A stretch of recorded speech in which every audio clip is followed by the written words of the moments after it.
Petrol diesel ಬಗ್ಗೆ ವಾಹನ ಸವಾರರು ಆತಂಕಕ್ಕೆ ಒಳಗಾಗಬೇಡಿ ಅಂತ ಕೇಂದ್ರ ಸರ್ಕಾರ ಸ್ಪಷ್ಟಪಡಿಸಿದೆ. ನಮ್ಮಲ್ಲಿ ಪೆಟ್ರೋಲ್ ಡೀಸೆಲ್ಗೆ ಯಾವುದೇ ಕೊರತೆ ಇಲ್ಲ ಎಂದಿದೆ. ಪೆಟ್ರೋಲಿಯಂ ಡೀಲರ್ಸ್ ಅಸೋಸಿಯೇಷನ್ ಅಧ್ಯಕ್ಷ ಬಾಲಾಜಿ ಕೂಡ ಪೆಟ್ರೋಲ್ ಡೀಸೆಲ್ಗೆ ಆತಂಕ ಬೇಡ, ಇಂಧನವನ್ನ ಸಂಗ್ರಹ ಮಾಡಿಟ್ಟುಕೊಳ್ಳಬೇಡಿ ಅಂತ ವಾಹನ ಸವಾರರಿಗೆ ಮನವಿ ಮಾಡಿದ್ದಾರೆ.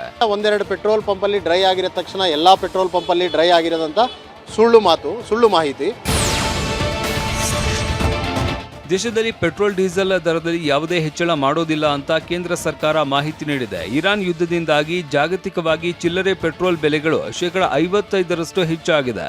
ಸುಮಾರು 85% ದೇಶಗಳು ಪೆಟ್ರೋಲ್ ಬೆಲೆ ಹೆಚ್ಚಿಸಿವೆ. ಮಯನ್ಮಾರ್ನಲ್ಲಿ ಅತಿ ಹೆಚ್ಚು 55.4% ಪೆಟ್ರೋಲ್ ಬೆಲೆ ಹೆಚ್ಚಿದೆ. ಫಿಲಿಪೀನ್ಸ್ನಲ್ಲಿ 54.2%, ಕಾಂಬೋಡಿಯಾದಲ್ಲಿ 52.8% ಏರಿಕೆ ಕಂಡಿದೆ. ಶ್ರೀಲಂಕಾದಲ್ಲಿ 33.8% ಏರಿಕೆಯಾದರೆ ಲೆಬೆನಾನ್ನಲ್ಲಿ 28.6% ಏರಿಕೆಯಾಗಿದೆ.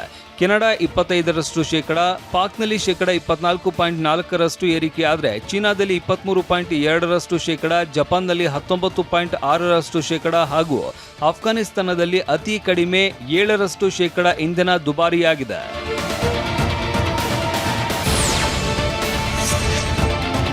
ಯುದ್ಧದ ಬಿಕ್ಕಟ್ಟಿನ ಕುರಿತು ಕೇಂದ್ರ ಸರ್ಕಾರ ನಿನ್ನೆ ರಕ್ಷಣಾ ಸಚಿವ ರಾಜನಾಥ್ ಸಿಂಗ್ ಅಧ್ಯಕ್ಷತೆಯಲ್ಲಿ ಸರ್ವಪಕ್ಷದ ಸಭೆ ನಡೆಯಿತು. ವಿದೇಶಾಂಗ ಸಚಿವ ಎಸ್ ಜೈಶಂಕರ್ ಹಿರಿಯ ಅಧಿಕಾರಿಗಳೊಂದಿಗೆ ಇತ್ತೀಚಿನ ಬೆಳವಣಿಗೆಗಳು ಮತ್ತು ಭಾರತದ ಸನ್ನದ್ಧತೆಯ ಬಗ್ಗೆ ವಿಪಕ್ಷ ನಾಯಕರಿಗೆ ವಿವರಿಸಿದರು.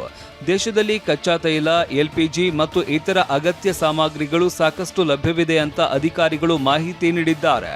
ಆದರೆ ಮುಚ್ಚಿದ ಬಾಗಿಲಿನ ಬ್ರೀಫಿಂಗ್ ಬದಲಿಗೆ ಸಂಸತ್ತಿನಲ್ಲಿ ಈ ವಿಷಯ ಚರ್ಚಿಸಬೇಕು ಅಂತ ಎಐಸಿಸಿ ಅಧ್ಯಕ್ಷ ಖರ್ಗೆ ಹೇಳಿದ್ದಾರೆ.